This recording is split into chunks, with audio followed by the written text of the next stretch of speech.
반갑습니다. 평택 세미나를 진행한다고 해서 이제 옹식 사님하고 최하연 사님 말씀하시더라고요. 그래서 이 장소에 오게 돼서 참 영광이고 되게 기쁩니다. 이게 오려고 하면 이제 부산에서는 SRT나 KTX 타고 뭐 대전이나 이런 데서 갈아타고 왔거든요. 근데 오면서 그전부터 내내 생각했습니다. 그러니까 뭐 게스트 스피치긴 한데 제가 하는 아메이 제 생각이나 이런 것들을 말씀드리기도 하지만 어떻게 하면 도움이 될 수 있을까 이런 생각을 했었습니다. 여기 이제 세미나를 따로 독립하셔서 이 팀이 정말 번창하고 아주 큰 그룹으로 성장하기 진심으로 바라고요. 이 비즈니스 이미 다 드러나 있는 사업이죠. 왠가하면 이제 부모님들이 자식들한테 시키고 싶어 하는 비즈니스지 않습니까? 그죠?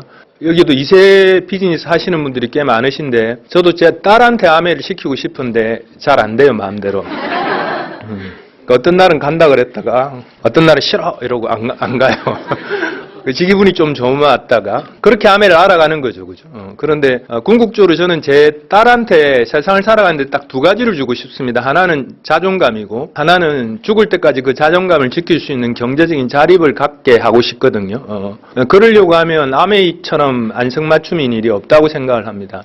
이제 막 갓 20살이 된 제 딸아이가 이 비즈니스를 알아가는데 시간은 좀 걸리겠죠. 그죠? 제가 다이아몬드를 하더라도 제 딸아이한테 이 비즈니스를 시킬 수도 없는 일이고 그냥 바로 주입식으로 알게 할 수도 없는 일입니다. 결국 이 사업은 그게 이제 부모 자식 간이 됐든 상관없이 스스로 알아보고 아메를 충분히 느끼고 시작할 수밖에 없는 일인 것 같더라고요. 저는 이제 아메를 어떻게 알게 됐는가 하면 친구한테서 아메를 들었었습니다. 대부분 그런 식이시겠지만 저는 이제 사회생활, 직장생활로 출발했습니다. 근데 제가 사회생활 출발할 당시만 하더라도 취업에 대한 걱정이 별로 없었거든요.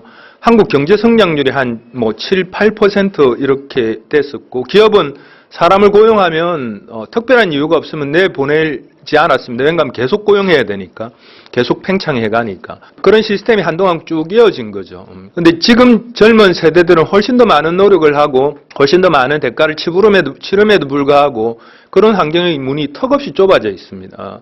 그래서 결국 다른 방식, 다른 형태의 일들을 찾아야 되고 그건 아마 기성세대들도 점점 더 그런 환경으로 노출돼 가고 있는 것 같습니다. 그래서 제가 대학을 졸업할 때만 하더라도 뭐 어떤 진로에 대한 심각한 고민이 별로 없었던 것 같아요. 그런데 직장이라는 곳에 딱 들어와서 보니까 한 몇 개월이 안 돼서 현실 점검이 되더라고요. 일단 그 일이 내가 막 하고 싶은 일이 아니었던 거고 그리고 그 일을 해서 가질 수 있는 결과가 내가 원하는 결과가 아니었던 거죠. 저보다 훨씬 뛰어난 능력을 갖고 있는 사람들이 그 안에 껴 있었는데 그 사람들도 열심히는 살았는데 저보다 5년, 10년, 15년, 20년 먼저 그 일을 쭉 해왔던 사람들이 보이는 겁니다. 그 공간 안에. 그게 이제 뭐 대리, 차장, 뭐 부장 이런 직책들을 달고 있었는데 그 사람들 중에서 나도 저렇게 살고 싶다라고 하는 사람은 안 보였습니다.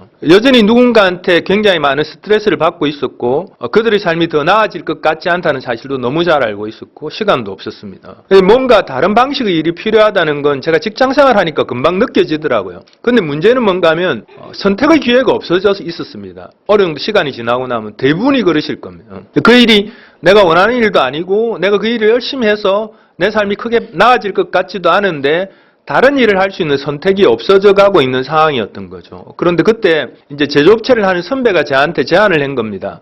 우연히 술자리에서 야 병주의 국내에 굉장히 잘 팔리는데 진짜 대박을 쳤어. 그러니까 제가 잘 아는 거죠. 어느 정도 단위의 소득이 만들어지고 있다는 거 하나의 아이템 때문에. 그래서 제가 이제 동의하고 있는데 그 선배가 툭 이렇게 제안한 겁니다. 국내에 굉장히 잘 팔리는데 이거 수출도 될 것 같은데 네가 한번 알아보고 해볼래? 이렇게 말을 하더라고요. 그래서 제가 그 제안을 받고 한 일주일 알아보고 바로 형 내가 할게요 그랬습니다. 그 형은 이제 누군가한테 또 다른 사람한테 이야기하겠더라고요.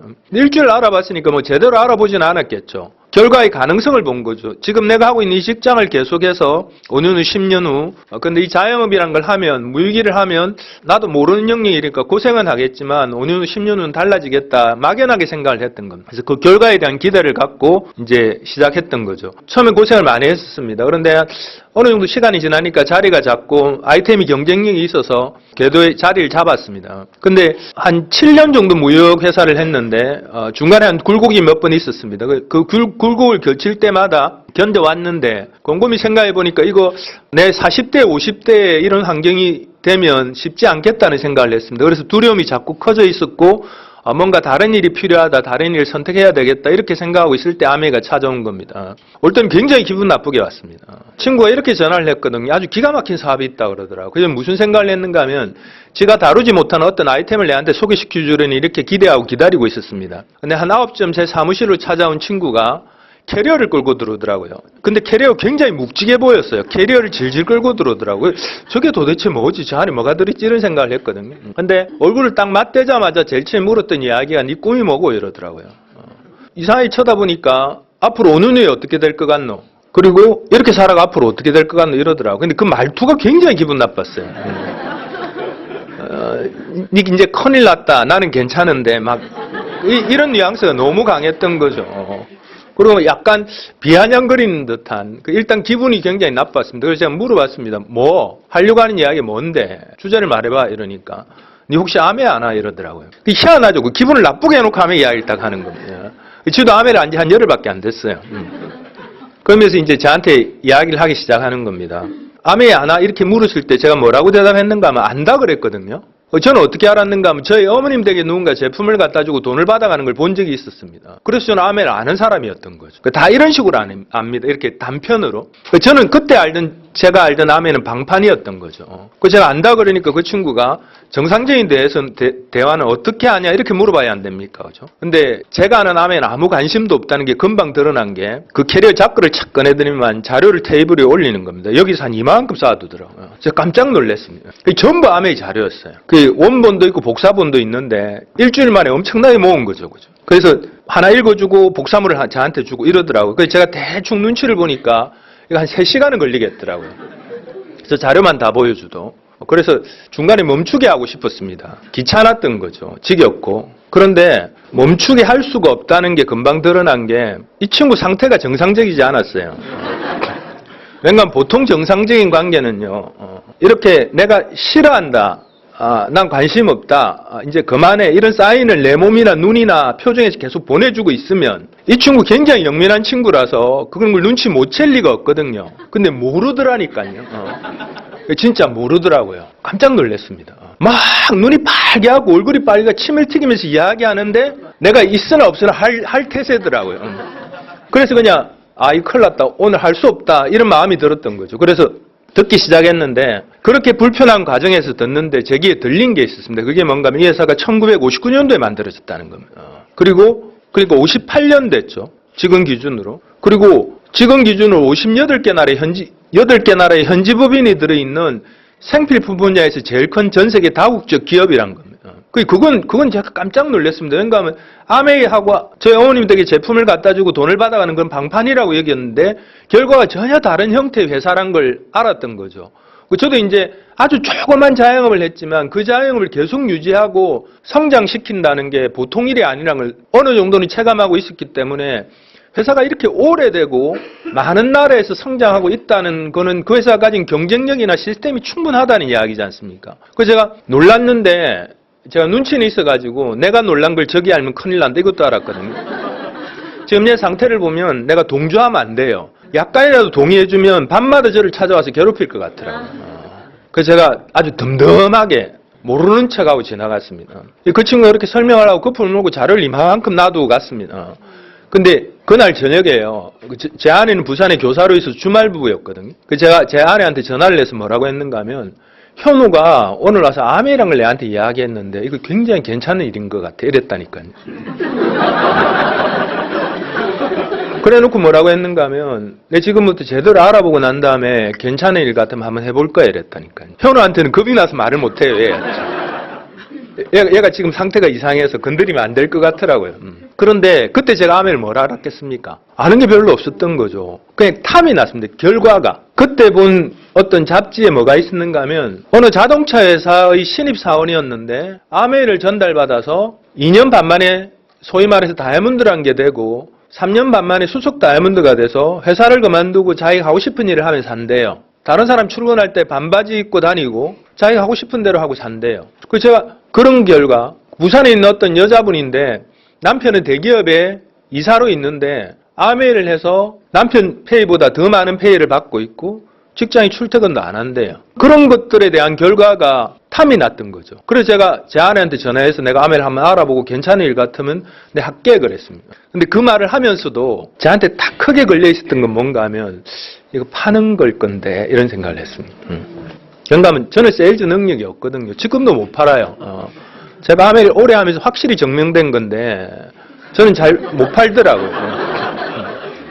그러니까 정보는 전달해서 그 사람이 그냥 사는 거라서 하는 일이지 제가 세일즈 능력이 있어서 막 어느 사람한테 구매 결정을 탁 내리고 이런 걸 못해요. 그런 게 안 되더라고요. 흉내 내봤는데 상황이 이상하게 돼요.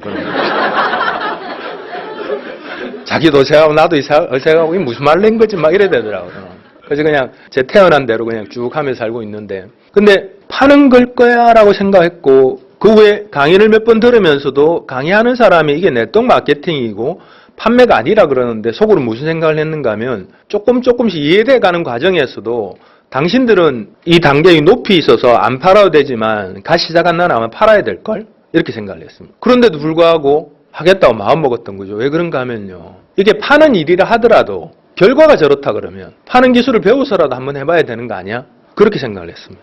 왠가 하면 나름대로 열심히 살았고 주말부로 살고 있고 제 아내는 교사로 있고 저는 무역일을 하면서 이대로 가면 차도 조금 커지고 뭐 집도 커지고 그런 상황이 될 수는 있었지만 어느 날 곰곰이 생각해 보면요. 술을 마시고 문득문득 생각해 보면 제 삶이 완전히 딜레마란 겁니다. 지금 살아온 것보다 훨씬 더 열심히 살아도 내 삶이 안 바뀐다는 사실을 너무 잘 알게 된 거죠. 어느 날. 진짜 딜레마는 내가 할 줄 아는 일이 지금 그 일밖에 없다는 겁니다. 다른 선택의 기회도 없어요. 근데 난데없이 이상하게 찾아온 이 아메란 비스를 들여다보면 들여다볼수록 지금부터 이걸 가지고 내가 제대로 다루고 노력하고 땀 흘리기 시작하면 내 삶을 내가 원하는 방향으로 돌려놓을 수 있겠더라고요. 주도권을 회복할 수 있겠더라고요. 그런 기대가 생겼습니다. 물론 반복해서 들으면서. 그래서 이걸 내가 못 팔더라도 파는 기술을 배워서라도 한번 해봐야 되는 거 아니에요. 이게 내 삶에 그렇게 큰 영향을 미칠 것 같으면 그런 생각을 했습니다. 예. 확실히 부산보다는 리액션이 좋으십니다. 부산이 진짜 특이한 게 옛날에 강사 중에 굉장히 웃기는 분이 오셔갖고 막 했는데 막 사람들이 잘 웃어요. 근데 그 다음 달에 그분이 또 오셔갖고 똑같은 유머를 했거든요. 아무도 안 웃어요. 저 진짜 깜짝 놀랐습니다. 호응을 안 해주는 거죠. 그 냉정한 거죠, 어쩌면. 근데 하여튼 간에. 그래서 다른 사람보다 훨씬 오래 걸린다 하더라도 이게 내 삶에서 훨씬 더 유리한 방식이란 결론에 들어가기 시작했습니다. 그래서 이제 친구 따라 미팅을 가기 시작한 거죠. 처음에는 마음은 생겼는데 다시 떨어지더라고요. 그 친구가 이렇게 약속을 했고 다음 주 목요일 날 사업 설명회 듣기로 약속을 했습니다. 근데 목요일이 다 돼가니까 가기 싫더라고요. 희한하죠. 왠가 하면 일주일 전에 약속할 때는 가고 싶은 마음이 있었습니다. 그런데 시간이 지나면서 내가 하는 일에 집중하고 하다 보니까 그 약속만 남게 된 거죠. 내 느낌이나 감정은 사라지고 그래서 별로 가기 싫더라고요. 그래서 살짝 안 갈 생각을 하고 목요일 날 오전에 집에서 나오면서 전화해서 오늘 바빠서 못 간다고 할까 이렇게 생각을 하고 왔습니다. 근데 이제 타이밍을 놓친 거죠. 전화를 못 하고 있는데 점심 먹고 조금 있으니까 이 인간이 툭 들어오는 겁니다. 그래서 테이블에 앉더니만 저를 그냥 봐요. 그래서 신문을 보고 이러더니만 한 3시쯤인가 됐는데 내 책상 쪽으로 쑥 오더니만 니 별로 할 일도 없는 것 같더니 가자는 겁니다. 그래 끌려간 거죠. 그때 방이동에서 사업 설명을 했는데 얼마나 빨리 갔는지요. 커피 마시고 막 당구 치고 밥 먹고 막 이렇게 한참 기다리다가 사업 설명을 들었습니다. 근데 두 번째 듣고 그 친구가 권해주는 CD 강의를 듣기 시작하니까 마음이 금방 바뀌어가기 시작하더라고요. 근데 이제 첫 번째 사업 설명회 들으러 가서 이제 나오는데 애프터란 걸 한대요. 이렇게 빙글둥글게 써서 애프터란 걸 하는데 잠깐 같이 가자 그러더라고요. 그게 뭐냐 이러니까 하여튼 가보면 안 돼. 가서 둥글게 썼습니다. 참 한 사람 한 사람은 다 자기 이야기를 뭐라 하는 겁니다. 조금 전에도 스피치 하시는데 너무 잘 하시더라고요. 요즘 하여튼 그런 게 발달한 것 같아요. 옛날보다는 훨씬 더. 옛날에는 저처럼 그게 굉장히 두렵고 싫은 사람들이 많았거든요. 저는 이제 그래서 애프터 스피치라는 걸 하는데 그 문화가 아주 진절이 나기 싫었습니다. 저런 걸 왜 해? 이런 생각이 들더라고요. 제가 무역일 할 때도요. 예를 들어 뭐 큰 전자쇼 같은 걸 하면 여행사에서 그런 걸 전담을 하는 여행사에서 패키지 상품을 만들어요. 그게 뭔가 하면 내가 개인 돈으로 가면 가는 것보다 비용을 싸게 만들어서 이제 뭐 호텔 숙박 뭐 그런 컨벤션 입장권 이래갖고 이제 패키지를 만드니까 그런 쪽에 무역일을 하는 사람은 그 상품을 이제 사서 가니까 단체로 버스로 이동하고 그러거든요. 저는 이제 저 혼자 다니다가 그런 게 좀 가격이 차이가 나길래 그 길 선택하게 갔다가 제가 2번 다시 안 갔습니다. 그러니까 버스 안에서 동종업계에 있는 사람들끼리 인사해라고 스피치를 시키는 겁니다. 그러니까 그런 게 너무 싫더라고요, 문화적으로. 적응이 잘 안 되는 거였죠. 그래서 제가 내려오면서 친구한테 물어봤습니다. 너 이거 모일 때마다 이러니까 모일 때마다 이런대요. 그럼 나 안 할란다 이랬어. 그만큼 그게 부담스러웠습니다. 그럼에도 불구하고 이제 제가 이 자리까지 온 가장 큰 이유는 뭔가 하면 제 삶이 소중했던 거죠. 제가 살고 싶은 세상하고 도구하고가 너무 차이가 났던 거죠. 아무리 열심히 살아도 그런 삶을 살 수 없겠다는 생각이 많이 들고 있었고 저한테는 다른 도구가 필요했고 그 도구로 아메이가 확실히 보였습니다. 그래서 이 비즈니스를 다른 사람보다 시간이 훨씬 오래 걸려도 훨씬 잘 못하더라도 하겠다고 마음먹은 거죠. 근데 그 생각이 참 중요한 것 같아요. 혹시 지금 여러분이 선자리에서 다이아몬드가 보이십니까? 보였다가 안 보였다가 하죠. 보였던 적도 있죠. 또 안 보이기도 하죠. 그죠? 그래서 그 보일 때 설레었던 게 진짜입니다. 아메이가. 그 보였다는 게 뭔가 하면 우리 삶에서 우리가 기존에 갖고 있는 도구 갖고 그런 설레임을 느낀 적이 없지 않습니까? 내 삶을 주도적으로 살 거란 생각을 기대를 못했지 않습니까? 누가 이렇게 표현하더라고요. 16년 동안 학교에서 공부를 하고 그렇게 많은 돈을 들여갖고 자기 발로 직장이라고 하는 피라미드의 맨 밑바닥으로 들어가서 적은 페이를 받으면서 고통스러운 수십 년을 산다. 누가 이렇게 표현하더라고요. 제 아이들도 그렇게 살 뻔했던 거죠. 제가 아메를 몰랐다 그러면. 그런데 제가 아메를 처음 접했을 때 그게 보였습니다. 그 희망. 그냥 우리가 표현하는 이름으로 다이아몬드죠. 이걸 약간 다르게 표현하면 내가 나답게 살고 내 자존을 지키면서 우리가 다들 원하는 행복하고 자유롭게 사는 게 가능한 일로 보이기 시작했던 그게 있었는데 진행해가면서 그게 막히기도 하고 또 다시 보이기도 합니다. 그런데 그걸 빨리 되돌려 놓으시려고 하면요. 이게 정말 그렇습니다. 이게 내가 회복돼야지 내 팀이 회복되거든요.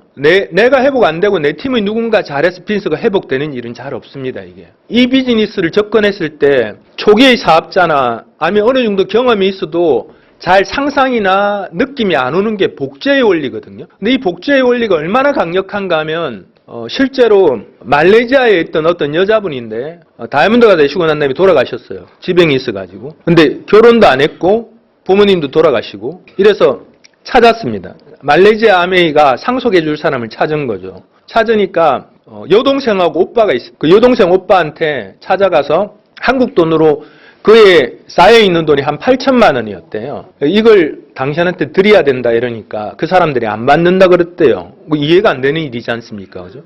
근데 이제 말레이시아 아메이가 이게 우리 룰이다.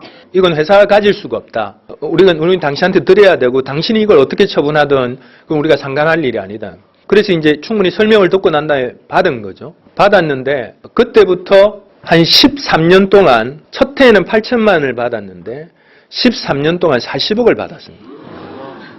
어떻게 이게 되냐는 거죠. 복제가 돼서 확장되기 시작했던 거예요. 이분이 사업을 굉장히 강력하게 잘 해놓은 거죠. 그래서 빚을 다시 아까 말씀드린 그 설레임, 그 다이아몬드라고 하는 내가 원하는 자유나 희망이나 행복감이 아메를 통해서 확실하게 다시 보이기 위해서는 뭔가 하면 내가 일어나야 돼. 내가 바뀌어야 돼. 그 원리가 뭔가 하면 이런 겁니다. 우리가 굉장히 많이 듣는 이야기, 목표의식을 가져야 된다. 이런 이야기들이 제가 아메를 쭉 해본 경험으로 이게 참 전달이 안 돼요. 이게 사람들이 생각하는 이 단어의 의미가 사람마다 다 달라요. 그 간절함이나 정도도 다 다르다는 이야기죠. 목표의식을 갖는다는 게 사업이란 측면에서 굉장히 중요하고 필요하다는 이야기는 아는데 그 목표의식을 갖고 있는 정도나 가지려고 하는 방식이 다 달라요. 근데 가장 비근하고 간단한 방법으로 계속 외치는 게 가장 좋습니다. 외친다고 들으면 이거의 해석도 어떻게 하시는가 하면 이런 장소에 와서 외쳐보시는 거죠. 그게 아니고요. 내한테 계속 들리게 해야 됩니다. 제 파트너의 예를 한 명 드려드릴게요.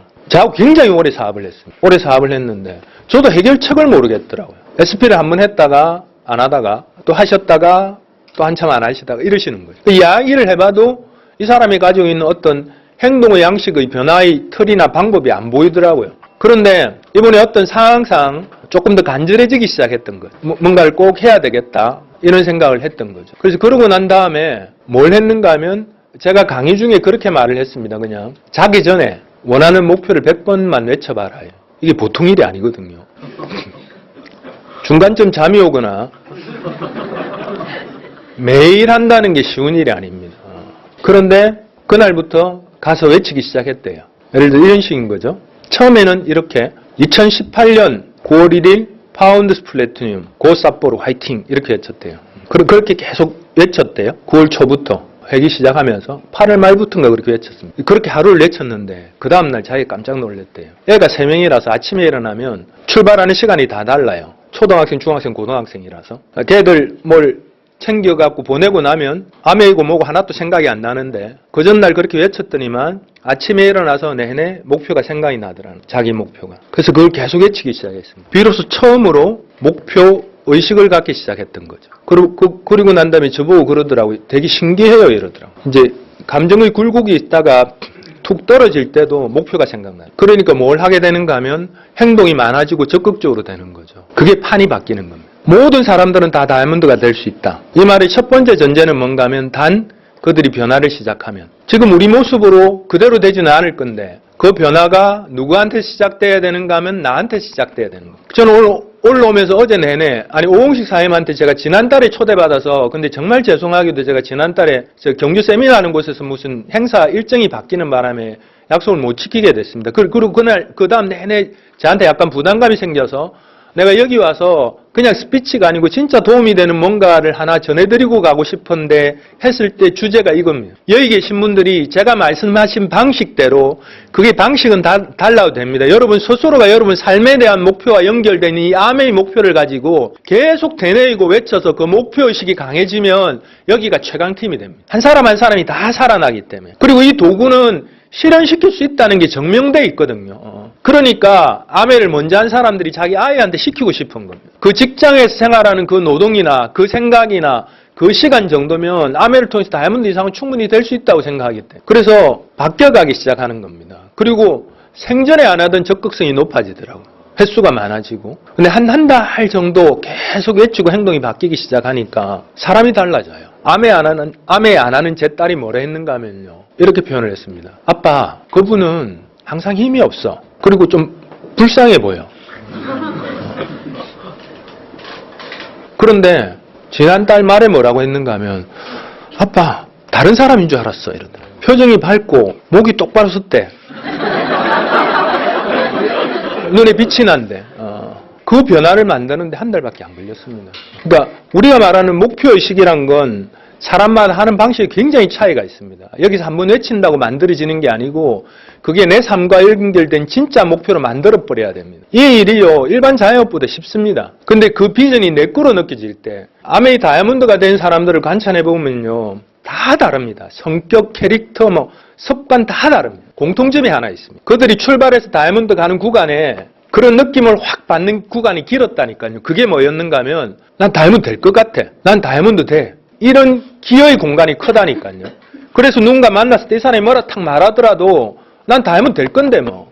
얘가 좀 안 돼 보이고 나는 내 길을 계속 갈 수 있는 거죠. 그러다 보면 5명을 만나서 1명이 나오든지 10명을 만나서 1명이 나오든지 20명을 만나서 1명이 나오든지 내하고 같이 그 빈스를 선택하고 만들어갈 사람을 꼭 찾아낸다니까요. 그걸 나부터 하셔야 돼요. 그러면 공간, 상황, 환경 이런 거 아무 상관없습니다. 저는 그 정도는 아니었지만 그런 마음이 찼던 거죠. 계속해서 들으면서. 이것보다 내 삶을 더 행복하고 자유롭게 만들어줄 수 있는 도구가 저 같은 보통 사람한테 안 보이더라고요. 그래서 그때부터 모임에 계속 오고 참가하고 하는 것들을 계속 해왔습니다.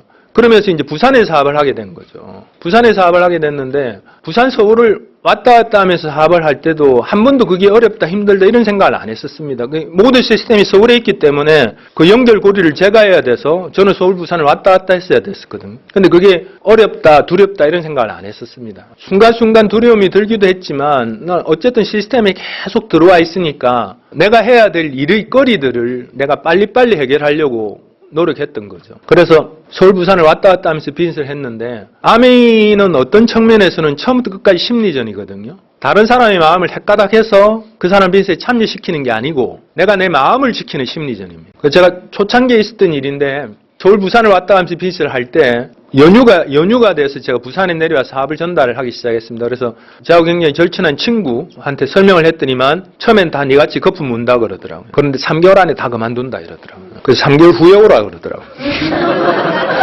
그래서 3개월 후에 오기로 했고 제 와이프의 친척분한테 설명하려고 하니까 이거 내가 가게 하면서 다 팔아봤다. 이거 안 된다 그러시더라고요. 그래서 이게 파는 게 아니고 이게 네트워크 마케팅 원리라서 이렇게 말을 하니까 말도 안 들어주시고 팔아도 안 되는데 안 팔아도 어째 된다 말이고 이러면서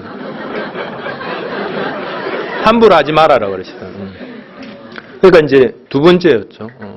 세 번째는 제 손안의 동서였습니다. 동서한테 설명을 하니까 제가 손이니까 이제 끝까지 다 들었어요. 들어놓고 뭘 하는가 하면 이게 자석류하고 똑같은 거래. 그래서 제가 이게 다르다는 걸 내가 설명했는데 못 알아듣겠냐 이러니까 하여튼 똑같아 이게. 그래서 이런 거 하면 안 된다 그러더라고요. 그러고 갔습니다. 실제로 난리는 그 다음날 아침에 났습니다. 그게 하루에 일어난 일이고 제 아메 굉장히 사업 초창기 때 아메를 같이 시작해가지고 막 알리기 시작할 때 일어난 일이에요. 그리고 그 다음날 오전에 이제 저희 장모님이 난리가 났습니다. 인제 와서 이런 거 한다고. 내 저거 잘 살아라고 애들까지 다 봐줬는데 동네 창피한 이런 일을 한다고 막 호통을 치시는 겁니다. 옆방에서. 그러니까 이제 이거 아침에 눈을 떴는데 가만히 시끄러워서 보니까 제 이야기더라고요. 그래서 제가 어떻게 수습이 안 돼요. 뭐 대화가 될 지금 상태가 아니고 그래서 제가 옷을 입고 나왔습니다. 도망 나왔죠. 그래서 해운대에 있는 저희 어머니 본가로 갔습니다. 집에 갔더니만 저희 어머님이 너 이렇게 일찍 어떻게 왔냐? 언제 내려왔냐? 어제 내려왔는데 이러니까 아침밥 안 먹었다 그러니까 어머니하고 밥 먹는데 그때 제가 알았습니다. 아, 나 진짜 다니면 되겠다 이런 생각이 들더라고요. 뭔가 하면 아메를 그만두고 싶은 생각이 요만큼도 안 들었습니다. 하기 싫은 마음도 안 들었습니다. 조금 지치기는 하는데 그러니까 내가 내 마음에 아메가 제대로 확 들어와 있구나 이런 생각이 들더라고요. 근데 난데없이 저희 어머님이 이제 뭐 니 한다는 거 설명 한번 해봐라 그러더라고요. 또 그럴까봐 이제 다음에 할게요. 다음에 이러니까 일단 해봐라. 자주 내려오는 것도 아닌데 그래서 굉장히 성의 없게 사업 설명을 했거든요. 근데 저희 어머님 반응이 되게 놀라웠습니다. 뭐라고 하셨는가 하면 야 이거 되겠네 이러시더라고요. 처음이었습니다. 한 10명 정도가 계속 놓였는데 네 말대로 하면 되겠네. 이거. 세상이 다 영업 아이가 그러시더라고요. 그래서 제가 그런가 이런 생각이 들면서 그때 이제 제가 확실히 알았던 건 뭔가 하면 내가 내 마음을 지키고 있다는 거. 그래서 그때 저는 지금처럼 목표의식이 강하지는 않았던 것 같아요. 목표의식은 최근에 저는 훨씬 더 많이 강화됐는데 그때는 그러지 않았는데 막연하지만 내가 될 것 같은 마음이 이런 모임 속에서 이야기를 들으면서 생각을 하면서 점점 더 강해지고 있었습니다.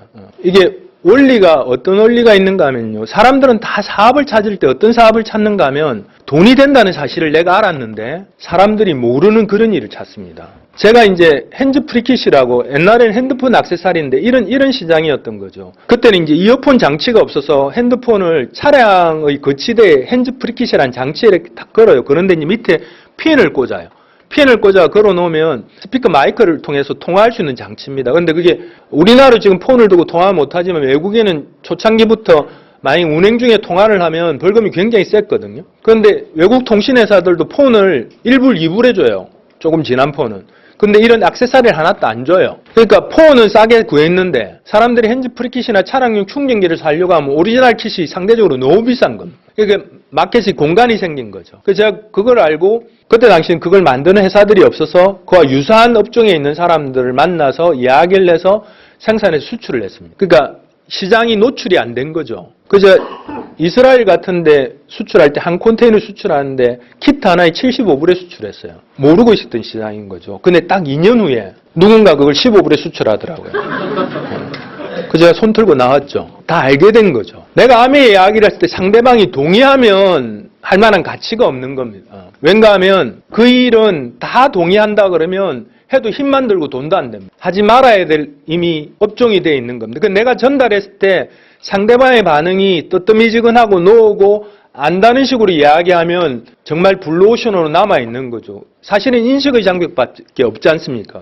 그 인식의 장벽을 내가 넘어서 제대로 이야기하기 시작하면 이해하는 사람들이 자꾸 늘어나는 사실 투자금도 하나도 없고 그런 사업이 충분히 될 수 있는 거죠. 그래서 내가 사람들한테 이야기했을 때 그런 부정적인 반응을 보면서 느끼는 마음의 정도도 아까 말씀드린 내가 내 삶하고 연결된 이 사업을 통해서 하고 싶은 목표의식하고 관련이 있습니다. 그게 점점 또렷하게 보이도록 계속 노력하셔야 됩니다. 그걸 그냥 두시면 안 됩니다. 사람은 마음이 생겼다가도 떨어지는 게 이게 아무리 길어도 맥시멈 한 달도 못 갑니다. 보통 사람은. 오늘 딱 결심했는데 처음에 일주일도 못 가요. 그러니까 그래서 원리가 그런 거죠. 떨어지려면 다시 쳐올려야 되고 떨어지려면 다시 쳐올려야 하고 그래야 됩니다. 그래서 뭘 해야 되는가 하면 계속 엄원, 미팅, 내 스스로의 외침 이걸 내 주위에 두고 있어야 됩니다. 그러면 시간이 지나면 내 주변에 보통 생각을 가진 보통의 목표의식을 가진 사람하고 차이가 납니다. 차이가. 그래서 나는 점점 더 단단해지고 내 팀 전체가 그 영향을 받아서 앞으로 갈 수 있게 되는 거죠. 그래서 사람들한테 이야기했을 때 나타나는 반응이 문제가 아니고 그 반응을 통해서 아메이 사업이 내한테 어떻게 느껴지느냐가 훨씬 더 중요합니다. 그래서 제가 그 손아래 동수가 그러더라고요. 그래서 제가 그 후에 한 2번 더 찾아가서 설명을 했습니다. 근데 이제 막 벽 같더라고요. 더 이상 말이 안 들어가요. 막 그 데모도 여러 번 하고 했는데. 그래서 제가 그랬습니다. 니는 아메이가 안 좋다고 생각하니까 가지 마. 나 아메이가 좋다고 생각하니까 갈게. 그래 말씀드렸습니다. 그리고 한 1년 정도 지나가지고 제가 플래티늄이 됐어요. 그 친구 플래티늄이 뭔지는 모르죠. 근데 명절날 만나니까 그러더라고요. 저한테. 아, 형님 이거 그래도 인식이 너무 안 좋던데요. 이러는 겁니다. 이게 피라미드 시대가 아니고 지도 좀 바뀐 거죠. 사람들이 인식이 안 좋던데 이러는 겁니다. 그래서 내가 한다 아이가. 사람들이 인식이 안 좋으니까 이게 좋은 시장이라고 한 1년 정도 지나갖고 제가 사파이어 됐습니다. 명절날 만나니까 또 그러더라고요. 아, 형님 이게 진짜 어렵겠던데요. 이러는 거죠. 그래서 내가 한다 아이가. 사람들이 어렵게 생각하고 있으니까 어렵다고 생각하고 있으니까 제대로 한번 딱 마음 먹고 부딪혀 보지도 않고 막연하게 어렵다고 생각하니까. 한국에 아메가 들어온 지 26년이 됐습니다. 26년 동안 얼마나 많은 사람들이 아메를 하다가 그만뒀겠습니까? 이건 세상에 그만두기 편한 비즈니스입니다. 왜냐하면 투자한 돈도 하나도 없죠. 내가 지금 당장 그만둔다고 해서 내가 어떤 리스크를 감수할 일도 전혀 없기 때문에 옆에 있는 친구가 눈을 한번 부라리면서 말을 해도 그만둘 수 있는 일이라니까요. 그러니까 그 세월 동안 얼마나 많은 사람들이 그 인식의 장벽을 만들어주겠습니까? 이걸 사업을 제대로 하는 사람 입장에서는 정말 고마운 일입니다.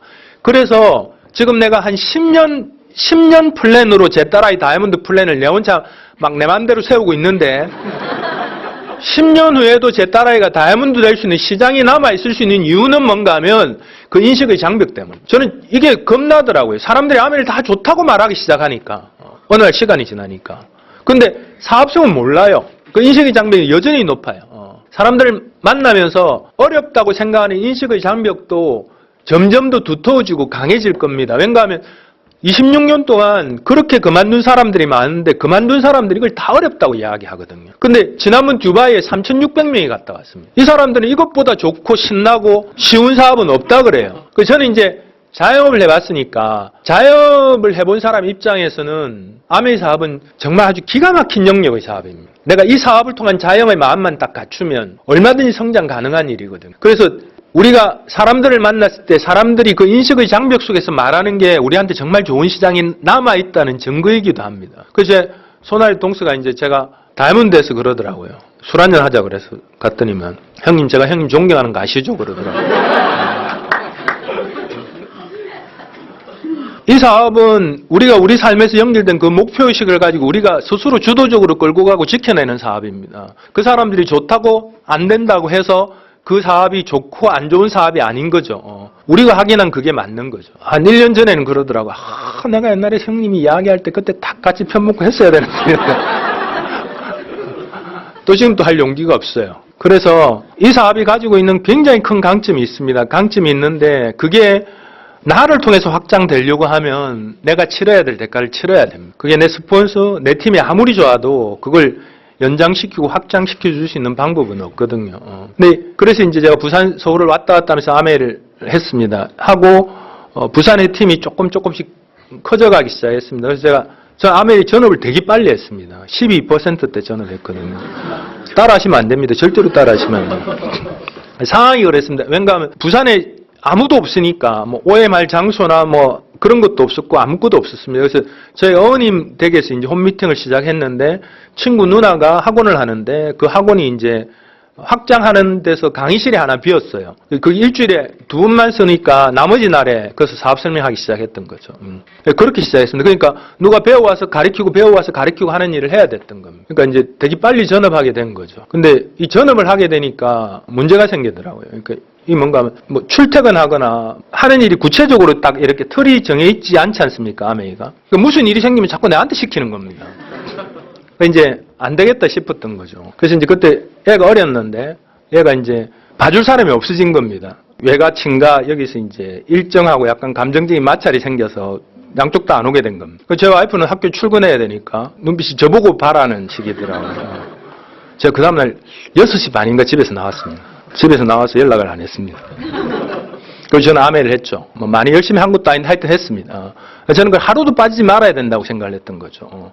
여기서 밀리면 안 된다고 생각합니다. 자꾸 내한테 다 시킬 것 같았어요. 저는 집에 돌아서 욕은 좀 많이 들어먹었습니다만은, 저 사람은 이제 아메이를 그냥 할 사람이구나, 이렇게 생각했던 것 같아요.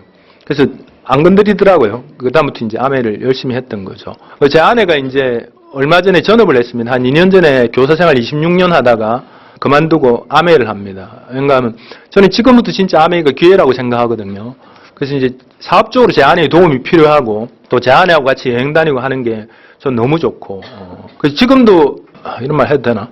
전 제 아내하고 지내는 시간이 제일 좋습니다. 지금 현재도. 아닙니다. 제가 사과 인사였는데. 근데 이제 그렇게 전업하니까 너무 좋더라고요. 같이 여행도 다니고 하면서. 그러더라고요. 지금 같은 상황에 교사가 전업을 한다, 학교를 그만둔다, 이건 둘 중에 하나라 그러더라고요. 학교 다니는 게 죽기보다 싫거나, 아니면 남편 억수로 부자거나, 그래야 된대요. 둘 다 틀렸습니다. 제 아내는 이제 애들 굉장히 좋아하거든요. 그래서 제 아내 앞에는 거의 문제가 없었습니다. 한 번도 26년 동안. 중학생 애들 쌩까기, 이상한 용어들이 있거든요. 쌩깐다 그럽니다. 선생님 일로 부르면 절로 가버려요. 완전히 다릅니다. 그리고 막 불러 막 대드는 애들도 있고, 저골통 쌤 반 됐다, 난리 났다, 이래도 한 달 정도 안에 편이 돼요. 그게 우리가 갖고 있는 시스템하고 비슷한 겁니다. 제가 어떻게 하냐 물어봤습니다. 어떻게 하냐 물어보니까 첫 만나면 칭찬한대요. 걔는 학교 다니는 그 짧은 평생 동안 칭찬을 들어본 적이 없대요. 그런데 사실을 찾아가 칭찬해야 된대요. 유리를 닦고 있는데, 야, 니 유리 정말 잘 닦는다. 눈만 돌리면 청소 안 할랜데 닦고 있는 걸 본 거죠. 니 진짜 청소 잘하는, 유리가 깨끗하다, 야. 그 다음 날은 또 유리 닦고 있어요. 야, 니 유리가 전국에서 제일 깨끗하다, 야. 신난 겁니다.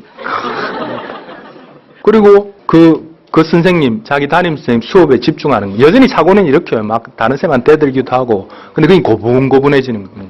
인정감을 느끼는 거예요. 그래서 되게 다른 애들도 많습니다. 근데 이제 그 가치 있고 보람 있는 일보다, 그게 아주 천성 같은 그 일보다 아메이를 통해서 훨씬 더 많은 비전이나 가치나 보람을 찾아가고 느꼈던 거죠. 그래서 그만두고 아메이를 전업하게 됐고, 지금 되게 재밌게 하고 있습니다. 한 2년 동안 실전 트레이닝이 돼가지고, 이제 아메이 자연사학과 갔습니다. 이제 많이 기대됩니다. 저도 이제 같이 하면서. 그래서 한 3, 4년은 좀 헤맬 줄 알았거든요. 근데 되게 빨리 적응하더라고요. 그것도 이제 목표이신 것 같아요. 스스로 갖게 되는. 이 사업이 제 삶에서 가져다준 가장 놀라운 건 뭔가 하면요. 사실은 교사들이 그만두는 두 번째, 제가 그렇게 큰 부자가 아닙니다. 그냥 좀 넉넉하고 그냥 편안한 삶을 살고는 있지만, 그런데 다른 사람이 도저히 갖고 있지 않은 걸 갖고 있는데, 그게 뭔가 하면 저는 일상을 오늘도 즐긴다는 거죠. 일상의 즐거움을 유지하면서 산다는 겁니다. 이게요, 우리같이 유한한 동물한테는 꼭 필요하고 너무 중요한데, 우리 너무 바빠서, 일에 치여서 앞으로 가야 되는 그것 때문에 자꾸 놓치고 사는 겁니다. 제가 굉장히 좋아하는 작가인데 좀 짜증나기도 하는 작가입니다. 천재삘이 너무 나서, 알랭드 보통이라는 사람이 있는데, 이 사람이 뭐라 했는가 하면, 우리는 아침에 방에 버터를 발라가 아이들한테 주고 저녁에 이부자리를 펴는 이 일이 우리 인생의 기적이란 걸 잊고 산다 그랬습니다. 언젠간 그걸 못하게 될 겁니다. 그죠? 그리고 그걸 못하게 됐을 때쯤 해서 우리는 우리 삶에서 일상적으로 주어진 그 일들이 우리한테 얼마나 기쁘고 얼마나 놀라운 기적 같은 일이었는가를 그때 깨달을 거라는 거죠. 이 천재빌라는 인간이 우리한테 빨리 알아라고 그걸 그렇게 계속 알려주는 겁니다. 여러 가지 증거를 들면서. 그래서 저는 아멘을 통해서 그걸 제 삶에서 해보겠다는 게 너무 기쁩니다. 제가 다이아몬드되고 얼마 안 있어서 제 아들을 데리고 우리 식구들이 다 좋아하는 공통의 놀이가 있습니다. 그게 뭔가 하면 스키하고 뮤지컬이거든요. 우리 애가 해병대가 있을 때도 면회를 가면 스키 타고 싶다 그래요. 그때 이제 제 행복감이 가장 높았던 거죠. 제 딸아이가 고3 때도 지는 보드를 타고 싶다 그랬습니다. 가면 엄마는 밥하고 저는 따로 노는 게 아니고 내 딸 같이 놀거든요. 리프트를 타고 올라가서 애들 둘을 보드 묶고 우리 딸하고 와이프가 달려내려가고 그 뒤에서 저하고 제 아들이 달려내려가면 우리 넷다 행복하고 즐겁거든요. 그걸 저는 아메를 통해서 해보겠습니다. 그 별거 아닌 것 같지만. 그리고 어느 날 제가 옛날에 예술의 전당에 그 오페라 유령이라고 하는 오리지널 팀이 왔을 때 애들 데리고 그걸 보러 갔었습니다. 지금도 기억합니다. 그 음악이 무대가 딱 펼쳐 음악이 쫙 나올 때 제 아들이 이렇게 앉아있다가 엉덩이를 쑥 빼면서 목을 쑥 빼면서 그렇게 1시간 반을 보더라고요. 그게 걔 인생의 임팩트였습니다. 뭔가 팡 때린 거죠. 그러고 난 다음에 대학을 가더니만 1학기 마치고 해병대를 지원해서 갔다 왔어요. 1학기 때 술을 엄청나게 마시더라고요. 저하고 체질이 달라서 되게 소화를 잘 시켜요, 술을. 그래서 한 마시고 안 되겠다 싶더라고요, 제가. 그렇게 1학기 내내 5시에 전화해도 술집이고 8시 전화해도 술집이고 10시에 전화해도 술집이고 이런 날도 있었습니다. 되게 저래 마시가 나만 나겠나 싶었는데 그러다가 한 몇 개월 딱 마시더만 안 마시고 해병대를 지원해서 갔다 왔습니다. 그러니까 이거 하필 해병대 가냐 이러니까 뭐 이렇게 설명하더라고요. 한 문장으로 요약하면 정신 차리고 싶다 이 말이네 이러니까 고개를 끄덕끄덕 하더라고요. 그러고 갔다 왔습니다. 갔다 와서 이제 1년 동안 저하고 공감된 것들이 있어요. 그 공감이 뭔가 하면 저는 아메를 통해서 만든 겁니다. 그게 제가 원래 가졌던 의식이 아니고요. 저는 아무 생각 없이 그냥 세상 사람들이 가는 방향으로 가는 사람이 지나지 않았는데 아메이란 걸 제 인생에서 하고 싶은 욕구를 가진 상태로 처음으로 딱 선택해서 그걸 내가 지면서 다른 사람보다 잘하진 않았지만 그 방향으로 가면서 내 인생에서 쌓여진 것들이 있습니다. 그걸 제 아이하고 대화하게 되는 거죠. 그래서 표현으로는 이런 말을 했습니다. 공부 잘하더라도 대한민국에서 대기업에 취업하지 말아라. 취업하고 나면 그때 치른 경쟁보다 훨씬 더 많은 경쟁을 치르고 네 평생을 살아야 되고 그에 끝나는 40대 후반 50대 어느 날 네 삶의 보장성은 하나도 없을 거다. 그 일을 왜 하냐. 그 사이 너는 한 번도 행복하게 살지 못할지도 모른다. 다른 사람이 다 가는 방향이 위험할 가능성이 되게 높다. 우리는 정말 구조적인 함정에 빠져 있습니다. 열심히는 살았는데 행복할 겨를이 별로 없고 열심히는 살았는데 그 삶에 대한 보상을 내가 갖지도 못하는 그런 도구를 갖고 있는 경우가 정말 많습니다. 그 일을 계속 이야기해 줬던 거죠. 그리고 20대를 다 써도 좋으니까 네가 진짜 좋아하는 일을 찾아라. 그 일을 통해 출발하는 게 30대에 출발하도 하나도 안 늦은 일이다. 그런 게 제 이야기가 아니고 공감이 계속됐던 거죠. 어느 날 왔더라고요. 복학하고 한 1년 있다가. 그 사이에 뮤지컬 동호회에 들어가서 뮤지컬을 했어요. 노래도 별로 못한다고 생각했는데 실제로 그 서울에는 동호회가 한 30개 있더라고요. 그 중에 하나인데 거기 들어가서 기성인들이죠. 그래서 뭐 직장 다니면서 주말마다 모여가 뮤지컬 연습을 해서 6개월에 한 번씩 무대에 올려요. 대학로에. 저 가서 구경했죠. 깜짝 놀랐습니다. 잘하더라고요. 근데 저한테 그러더라고요. 지금 뮤지컬 해본 결론으로 나는 뮤지컬에는 소질이 없다는 걸 확실히 알았다고 그러고 그만뒀다. 근데 그때 기성 사회인들 열심히 살아가지고 나름대로의 소득은 괜찮은 일을 하고 있는 수많은 사람들을 만났는데 결국 그 사람들이 자기 삶의 정체성이 없다는 것도 수도 없이 확인하게 됐다는 거죠. 그래서 얘는 그 길로 오더만 한 1년 정도 지나고 저한테 왔더라고요. 와서 뭐라고 했는가 하면 아빠 내가 정말 좋아하는 일을 찾았대. 근데 그 일이 한국에서는 할 수 없고 미국 가서 공부해야 된다 그러더라고요. 계산을 해보니까 돈이 꽤 들어요. 그런데 물어봤습니다. 아빠가 안 도와주면 어떻게 할 건데 물으니까 아빠가 안 도와줘도 충분히 갈 수 있대. 조금 돌아가고 시간은 더 걸리겠지만. 그리고 한마디 더 붙이더라고요. 내가 지금 선택한 그 일이 지금 좋아서 선택하지만 가는 과정에 어려움을 겪고 힘들어질 수도 있는데 아빠 나는 그걸 견딜 만큼은 강해져 있다 이러더라고요. 그래서 보냈습니다. 그때부터 지루트를 찾아 들어가기 시작하더라고요. 걔가 가진 생각, 걔가 가지고 있는 의식, 걔가 가진 행동의 베이스가 저는 아메입니다. 저를 통해서 전달된 거죠. 오늘 문득 술 마시면서 그러더라고요. 지 친구들 만나서 이야기해보면 지 생각이 좀 특이하대. 가끔씩 나는 이 생각이 어디서 왔는지 잘 모르겠다 그러더라고요. 그래서 제가 속으로 내한테서 아메한테서 왔다. 진짜입니다. 요즘 그걸 많이 알고 있어요. 우리 다들 그걸 원하지 않습니까? 그죠? 행복하고 재밌게 자유롭게 살기를 원하시지 않습니까? 그 도구를 아메를 선택하셨지 않습니까? 그럼 지금부터 오늘부터 제 스피치가 끝나고 난 이후부터 여러분 목표의식을 스스로 세우십시오. 그것만큼 강력한 도구는 없습니다. 내 핀이 어디 있든 그게 없으면 그 자리에 있게 됩니다. 그게 있으면 앞으로 가게 되는 거예요. 그래서 그걸 갖고 계속 당금질 하다 보면 여기 있는 시스템 도구 가지고 우리 각자의 핀을 충분히 일으켜낼 수 있습니다. 요즘은 2세들이 그렇게 많이 참여하거든요. 그렇게 많이 참여하는 이유가 뭔가 하면 사회가 굉장히 많이 봉쇄되어 있기 때문입니다. 부모가 해준 아메를 통해서 그 기대를 하게 되는 경향도 있지만 그것보다 사실 더 큰 영향은 뭔가 하면 그 친구들이 가진 그 길을 계속 가서 부모같이 살 수 있는 방법이 없기 때문입니다. 그래서 우리가 제대로 해놓고 나면 우리 다음 세대가 느끼는 행복감 이런 것도 따라 커질 수 있는 정말 좋은 비전이 있습니다. 그리고 목표의식을 계속 세우고 난 다음에 그 다음 뭘 세우셔야 되는가 하면 내 자부심을 내 스스로 채워야 됩니다. 그 비근한 예를 하나 말씀드릴게요. 아까 그놈 이야기인데, 술 많이 마시는 그놈 이야기인데, 처음 미국 갔는데 영어 한국에서 해갖고 됩니까? 그죠? 갔더니만 어느 날 하는데 미국 애들이 자기 말을 잘 못 알아듣는 것 같아요. 어떤 데는 말을 하면 표시는 안 내는데 이상하더래, 분위기가. 그게 뭔가 하면 위축감이에요, 위축감이. 그래서 저한테 연락이 왔더니 아빠, 위축감이 생기니까 이렇게 자존감이 무너지는 것 같아, 이러더라고요. 그걸 어떻게 해결했냐 그러니까. 그래서 여기서 밀리면 안 되겠다 싶어서 아침마다 일어나서 거울을 보면서 그렇게 외쳤대요. 나는 왕이다. 난 대한민국 대표다. 니들이 내하고 영어로 대화되는 이유는 뭔가 하면 니들이 노력해서가 아니고 내가 노력했어요. 내가 영어 공부를 한국에서 제2 외국어로 떠듬거리면서 했기 때문에 지금 니네들하고 내하고 대화가 되는 거예요. 여기까지 온 건 내 노력이야. 이 노력을 계속하려가 훨씬 더 나아질 거예요. 그래서 자기한테 자기 자존을 세우는 거죠. 목표의식과 이 자존을 세우는 두 가지가 있으면 여러분 다이아몬드가 되십니다. 여기 계시면 다 되실 겁니다. 그 노력을 매일매일 하셔야 됩니다. 매일매일. 제가 제 딸아이한테도 이걸 주고 싶은데 제 말을 무시해서 잘 안 들어갑니다. 걔한테는.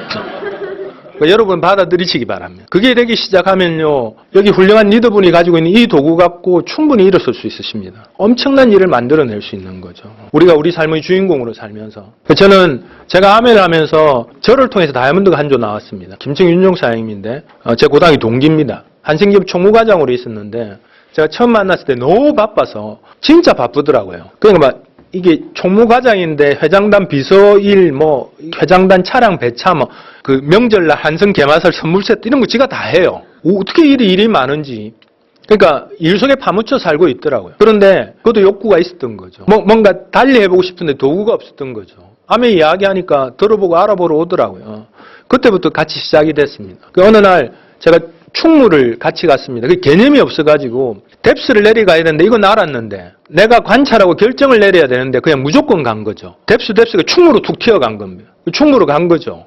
지금 생각하면 이제 부업을 하는 이 정신없이 시간 없는 친구한테 시간을 그렇게 쓰지 말아야 될 장소고 다른 데에 더 주력해야 되는데 그쪽을 간 겁니다. 그냥 뭐 뎁스 간다 이래가지고. 그러니까 막 목요일 날인가 저녁 6시 되면 이제 그 친구 사무실에 딱 기다리고 그 친구가 유일하게 일찍 나오는 두 날을 만들었던 거죠. 그래서 나오면 차를 태우고 김밥을 서로 먹여가면서 충무로 갑니다. 그렇게 한 1년을 갔는데 어느 날 제가 알게 된 거죠. 느낀 거죠. 아, 여기 계속 와서 안 되겠다. 이런 거 알게 된 거예요. 아무 일도 안 일어나요. 계신 분이 너무 막 이렇게 행동이나 마음이 요동이 쳐서 뭐 어떻게 비즈니스를 만들 수가 없겠더라고요. 그 1년 동안 왔는데 이 시간 없는 친구하고 같이 충무를 가다 보면 그런 곳이 있습니다. 이게 석양이 질 때 정말 이 뒷배경에 아름다운 휴게소가 하나 있는데 거기서 가끔씩 우동을 먹고 그랬는데 거기서 그랬습니다. 이제 충무 그만 오자 그랬습니다. 제가 여기는 안 와야 되겠다. 그래서 그때 그렇게 이야기를 했습니다. 그 친구한테. 우리가 계속 오더라도 충무는 아무 성과가 없이 끝났어. 그리고 우리가 계속 말하더라도 이 일을 거부하는 사람을 앞으로 계속 만날 거야. 그런데 그들의 삶엔 변화가 없지만 이 일을 계속하는 우리는 결국 다이아몬드가 될 거야. 내하고 나하고는 꼭 다이아몬드가 될 거야.